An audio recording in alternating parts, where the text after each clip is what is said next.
At her cousin's birthday, my 6-year-old daughter was made to stand outside the whole time, watching every other grandchild open gifts and eat cake. Kids of cheaters aren't welcome here, my sister told her. I didn't raise my voice. That evening I took action. The moment my daughter Ava told me she'd been sitting outside for 2 hours while everyone else was inside eating cake and opening presents, something inside me snapped. She said she wasn't allowed in. That Aunt Mallory told her she didn't belong there. That she wasn't like the other kids. Then she whispered it. Mallory told her kids of cheaters aren't welcome here. Ava didn't even know what that meant. But she knew enough to feel ashamed. Enough to sit outside on the cold porch steps without even trying to knock again. I was out the door before she finished her sentence. Mallory lived 10 miles away. I don't remember the drive, just the white-hot tunnel vision. My hands gripped the steering wheel tighter than necessary. I kept picturing Ava sitting out there with her little pink jacket on, watching through the glass while her cousins laughed and got second slices of cake. She thought she'd done something wrong. Mallory volunteered to take Ava for the weekend because I was covering a double shift. Said it would be no trouble at all, that Ava could stay overnight and have fun at the birthday party. I thanked her. I was actually grateful. Stupid. When I pulled into the driveway, Ava was exactly where she said. Sitting on the patio, arms folded over her knees. Her face lit up when she saw me, but I could tell she'd been crying. I didn't ask questions. I wrapped her in the throw blanket from the back seat and buckled her in. She asked if we were going home. I said yes. That was all. I turned the car around, but Mallory opened the front door just as I was pulling out. He actually waved. I stopped. Got out. I asked her straight. Did you really tell my daughter she wasn't allowed inside? That she wasn't welcome at your son's birthday? Mallory didn't flinch. She just said she wasn't going to let her son grow up thinking cheating is normal. This wasn't about morals. This was personal. 3 weeks earlier she came to me asking for help co-signing a car loan. Said she and Derek were behind on bills and their car had finally died. I told her no. I had my reasons. She already had a history of overdrafting the emergency account we used to share. I was done playing the safety net. She said she understood. Apparently she didn't. Apparently she waited for the perfect chance to make me pay for it. And she decided to use Ava to do it. I didn't argue. I didn't yell. I didn't say what I wanted to say. I just told her calmly, "This will be the last time you hurt my daughter." I went home, got Ava into pajamas and let her sleep in my bed. She didn't even want dinner. She just curled up and fell asleep with her thumb in her mouth like she used to when she was a baby. That was the part that did me in. At midnight I got up and opened the old account Mallory still used. It was originally meant to help pay for Mom's meds, but over the years, it turned into Mallory's personal crutch. I let it happen. Not anymore. I logged in, changed every password, removed her as a secondary user, froze the debit card, and called the bank to flag the account as single access only. Then I took a screenshot of the confirmation and sent it to her. No words. No explanation. She called me almost immediately.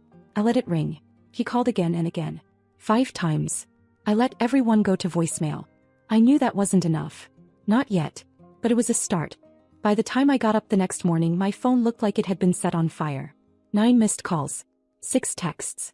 Mallory started off pretending she didn't know what was going on. "Hey, I can't access the bank account. Can you check if there's a glitch? Brielle, I need gas money for work. Can you send it to me directly?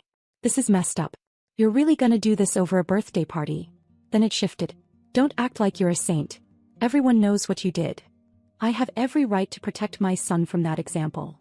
Ava didn't even look upset. "You're blowing this up because you feel guilty." I didn't respond to a single one. Instead, I made Ava a big breakfast, let her choose whatever she wanted to do that day, and gave her what Mallory had taken away from her: attention, warmth, and kindness. While she was coloring quietly at the kitchen table, I opened my laptop and got to work. See, Mallory had always been clever. Not smart. Clever. She knew how to play the victim. How to build a story around herself that made everyone else look like the villain. She had spent her whole life working that angle, crying about how she was the black sheep, the underdog, the one no one helped. She used it to get extensions on bills, borrow money she'd never return, move into people's houses and never leave until they were forced to ask her out loud. And I'd let her. For years. I kept the peace. Because we were family. Because she was my sister. Not anymore. The emergency bank account was just the surface. There was more underneath. Mallory still had access to a utility account we opened years ago. It had my name on it, but she'd been using it all year like it was hers. Water, gas, internet. Not only that, she had my name down on her renter's insurance and used my credit for a deposit waiver when she and Derek moved into their new place. She never removed it. I spent the next 2 hours making calls, digging into old records and closing every door I could find. One by one. I called the electric company and removed her unit from my profile. Cancelled the joint internet login. Flagged the water bill account and added a note that it was being used fraudulently. Then I went through my credit monitoring. Sure enough, there it was. My name tied to an active lease she hadn't paid the deposit on. I filed a dispute and sent over every document I had showing I didn't live there. By the end of the day I had disconnected her from everything. She was on her own now. Around 9 p.m. I got another message from her. You just messed with my entire life over a kid's feelings. You're pathetic. No apology. No awareness. Just a tantrum because her free ride was over. I replied with one line. Good luck getting help from the cheater's account now. I knew she'd explode. And she did. 10 minutes later she was blowing up my phone again. Calling me toxic. Saying she should have cut me off years ago. That I was never really family. I blocked her. Not forever. Not yet. Just enough to make sure she understood that the dynamic had changed. Mallory thought cutting Ava out would hurt me. That I'd come crawling back, begging for forgiveness, desperate to be part of the family. She had no idea I'd been waiting for an excuse to finally cut the cord. And she gave me the perfect one. The silence only lasted 3 days. 3 whole days where Mallory didn't call, text, or post anything directly aimed at me. I'll admit part of me was surprised. The other part knew better. She wasn't staying quiet because she was reflecting, she was regrouping. And just like clockwork she started making the rounds. I got a message from our cousin Jenna first, then our Aunt Sadie. Both asking vague questions, the kind that aren't really questions at all. Hey, is everything okay between you and Mallory? Just checking in, she said you've been going through something lately? I didn't give them what they were looking for. I just said Ava was fine and I was fine, and that sometimes distance was the healthiest option. But Mallory was on a mission. She knew how to paint herself into the role of the misunderstood one. She knew who to target, people who only ever saw the surface of her. What she didn't know was that I still had one last move. See, Mallory had a habit of clinging to anything that gave her the appearance of stability. Even if it wasn't hers. She'd done it for years. Borrowed addresses for school enrollment, used other people's phone numbers for job applications, piggybacked on internet bills so she didn't have to open her own. And one of the biggest things she was still using? My name. 3 years ago when she and Derek got denied for their first apartment, she came to me sobbing. Said they just needed a little help. That if she couldn't put down a stable emergency contact and income reference, they wouldn't get approved. I remember exactly where we were, standing in my kitchen, Ava still in a high chair, Mallory clutching a coffee mug like the world was ending. I gave her what she wanted. Signed a form saying I'd be a financial reference. Put down my name, my phone number, and my job. And I forgot about it. Till now. I dug through old emails and found the leasing document she'd sent me for review. I called the property management office, gave them my name and asked if I was still listed. I was. Not only that, they told me she'd used my name again the following year when renewing. Without ever asking me. I asked to be removed. They said they needed her approval. So I sent them a chain of texts, screenshots. Every line she'd sent me about not being family. About how I was dead to her. About how she hoped I felt good leaving a child outside like some guilt tax. It was enough. The office called me back and said I'd been removed. They updated the file and flagged her profile for verification next lease renewal. I sat there staring at the email for a long time. Not because I felt bad, because I realized that for the first time she had nothing left to stand on. No backup plan. No one to lean on. And that's when the meltdown hit. She got a new number and texted me again. The first message was almost cartoonish in its tone. Wow, you're actually evil. Congrats. You've ruined my life. Then came the screenshots. A past due notice from the gas company. A shut-off warning from her internet provider. A final notice for rent. I can't even heat my house now. Hope Ava's proud of her mother. I should have known better than to trust someone who sleeps with married men. You wait. You think mom's gonna be on your side? You'll see. There was. The last card. I knew Mallory would run to her. And I knew mom would be furious, just not for the reason Mallory expected. The voicemail came at 3:14 a.m. I didn't listen to it right away. I saw the number, unfamiliar area code, but I knew it was her. I went back to sleep. When I finally played it the next morning, it was exactly what I expected.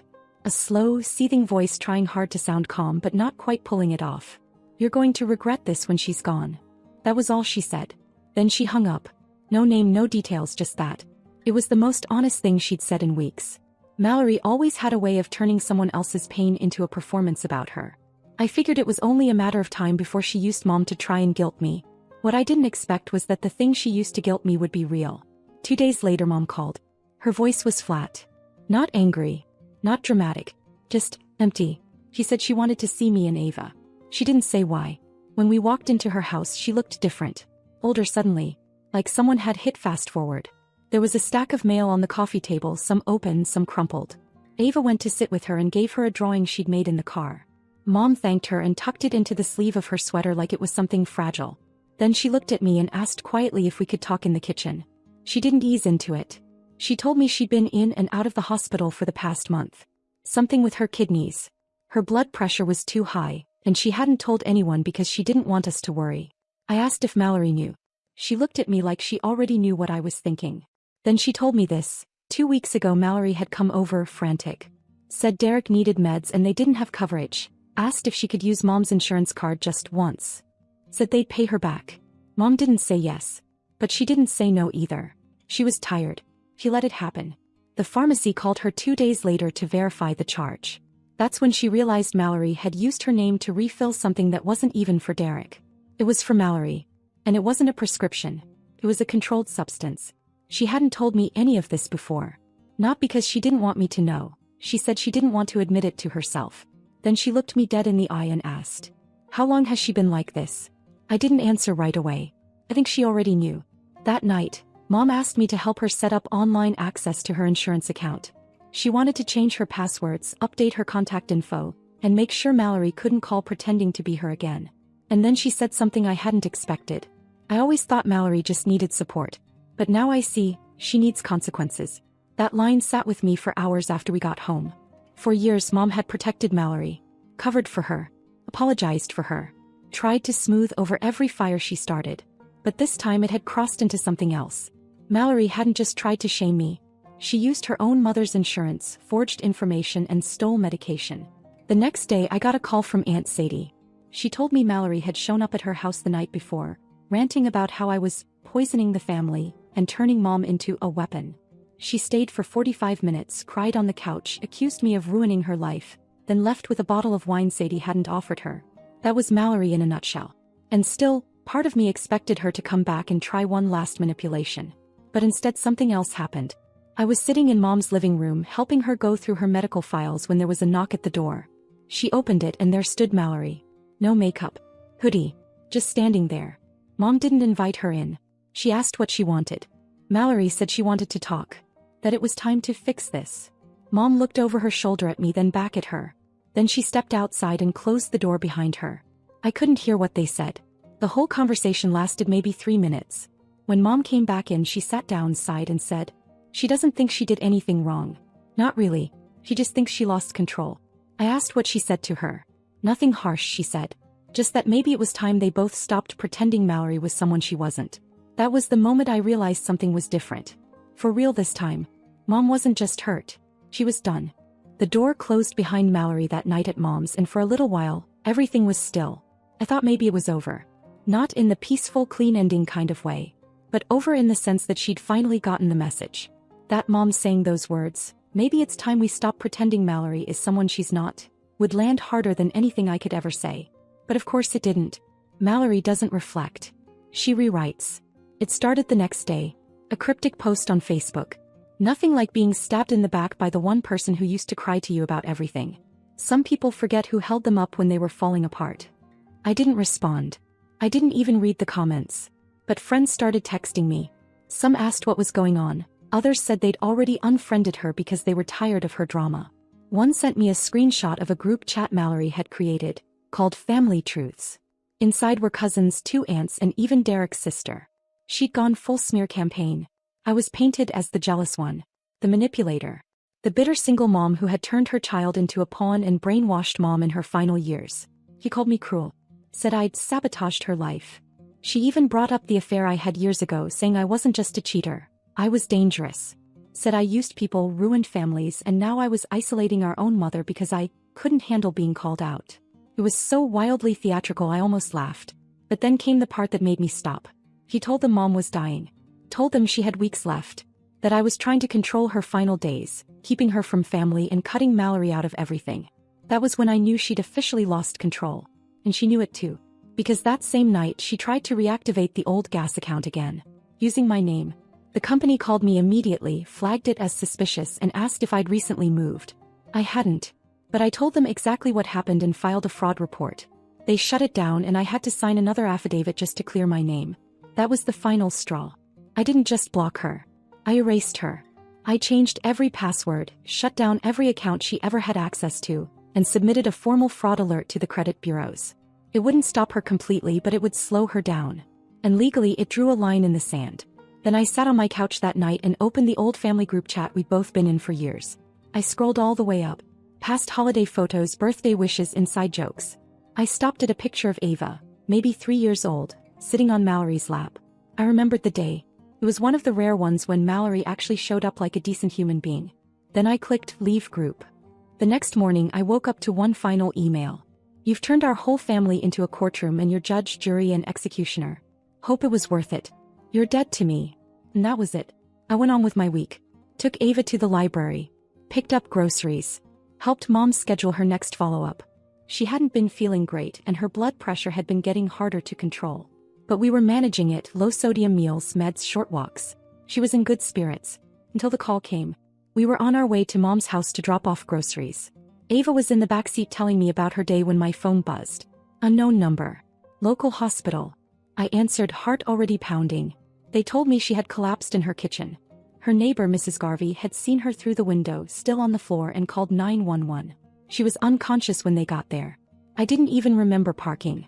I just remember running down that hospital hallway, Ava clutching my hand, both of us too scared to say anything. They admitted her immediately. Hooked her up to machines. Ran labs. It was her kidneys. The blood pressure spike triggered a cascade of issues. She was stable, but they were keeping her for at least 72 hours. I sat by her bed all night, holding her hand while Ava slept curled up on a chair with her blanket. And in the morning, just as the nurse brought in her breakfast tray, the door opened. Mallory walked in, wearing leggings and a hoodie like she'd just come from a yoga class. No apology. No flowers. No softness. She walked in like she still belonged. I stood. I said nothing. Just stared at her. Mom opened her eyes and looked at both of us. Her voice was dry but steady. She said one thing. You two need to figure it out. Because I'm not going anywhere yet. And I'm done being the rope in your tug of war. Mallory didn't respond. She just pulled up a chair. I didn't move. We sat like that for hours. Not speaking. Not yelling. Just sitting. And somehow that was louder than any of the fights we'd had before. The silence that filled that hospital room wasn't peaceful. It was tight, like a rope stretched between two cliffs waiting to snap. Mallory and I hadn't said more than a few words in hours. I stayed because I wasn't going to leave Mom alone. Mallory stayed because she knew walking out now would mean she'd lost everything, maybe for good. Mom was asleep, but even her breathing sounded fragile. I sat near her bed, watching the way her chest rose and fell, keeping count like it was a test I couldn't afford to fail. Mallory hadn't cried. Not once. And I didn't expect her to. That wasn't her style. When she finally spoke, it came without build-up. Just a quiet sentence tossed into the room like a rock into still water. She said, you've been helping her get everything in order. I didn't answer. She said, you're the only one who shows up. Still nothing. Mallory shifted in the chair, and for the first time since walking in, she actually looked at me. Her face wasn't smug or sorry, it was something else. Resigned, maybe. I didn't think it would go this far, she said. I was angry. But I didn't think I was hurting Ava like that. I turned and looked at her. You left her outside for 2 hours. She nodded. I know. Because of a loan. Another nod. Slower. It wasn't just that. It was 100 things. I felt like you always had everything handed to you and I was always the screw-up. You were the screw-up. I didn't say it to be cruel. I said it because it was true. She didn't argue. Just looked back at the floor. I keep replaying it, she said. Her sitting out there. What that must have felt like. What kind of person even does that? You. She didn't flinch. I wrote her a letter, she said after a long pause. I already mailed it. Just the truth. No excuses. I told her I was wrong. That I was selfish. That none of what happened was her fault. I didn't ask what else was in it. I didn't care. That letter was between her and Ava. Mom stirred then, slowly waking up, and both of us stood at the same time like we'd practiced it. She looked around, saw both of us still there, and exhaled softly. Did you two say anything yet? She asked, barely above a whisper. Mallory started to speak, but Mom raised a hand. Don't lie. I'm tired, not stupid. I smiled a little. Mallory didn't. Mom looked at me first. Is it over? I didn't know how to answer that. Then she looked at Mallory. Do you want it to be over or do you just want to be off the hook? Mallory swallowed hard. That was the first time her eyes looked wet. I don't want to be who I was, she said. But I don't know how to undo any of it. You don't, Mom said. You just stop doing more. She closed her eyes again and for a minute I thought she'd fallen back asleep. But then she added, you both owe Ava more than this. That was the last thing she said before drifting off again. We stayed until visiting hours ended. We didn't say anything else. Didn't hug. Didn't make promises. But Mallory didn't fight me for the last word either. She just left. That was 2 weeks ago. Since then Mallory's been quiet. No texts. No posts. I heard from our aunt that she's going to therapy. I didn't believe it at first but then I saw a $40 Venmo request from her labeled, gas money. Decline if you're still mad. I declined it but I didn't block her. The letter she sent Ava came in the mail. It's still unopened on my nightstand. I'm not ready for Ava to read it yet. Not because I want to shield her but because I want her to decide if she reads it. When she's ready. Mom's doing better now. Still fragile, still tired a lot but she smiles more. We've gone to 2 appointments together. She lets me drive her now. That means more than she knows. Mallory? She's not back in our lives. Not fully. But she's also not crashing around causing damage anymore. Peace didn't come in a single conversation. It didn't come in forgiveness or some tearful reunion. It came when I realized that Mallory's grip on our lives didn't come from power. It came from access. And once I took that away she had no choice but to face what she'd become. I'm not saying we'll never talk again. But this time if she wants to rebuild anything she'll be doing it from the ground up. Without borrowing my tools. The update. Ava opened the letter last week. She didn't say much after reading it. Just folded it neatly, tucked it back into the envelope and said, I think she's sorry now. That was all. No questions. No tears. I didn't press. I figured if Ava had more to say she would. Mallory hasn't reached out since February. Not directly. But I got a birthday card in the mail for Ava. No return address. Just a short note inside. One day I hope I can show you I've changed. Until then I'll wait. Ava taped it to her bedroom wall. Not because she forgave her. But because, in her words, it's nice when people try. She's 6. And somehow she already gets it better than most adults. As for me things are quieter now. Not perfect. Not even close. But quiet. And that's enough. For now.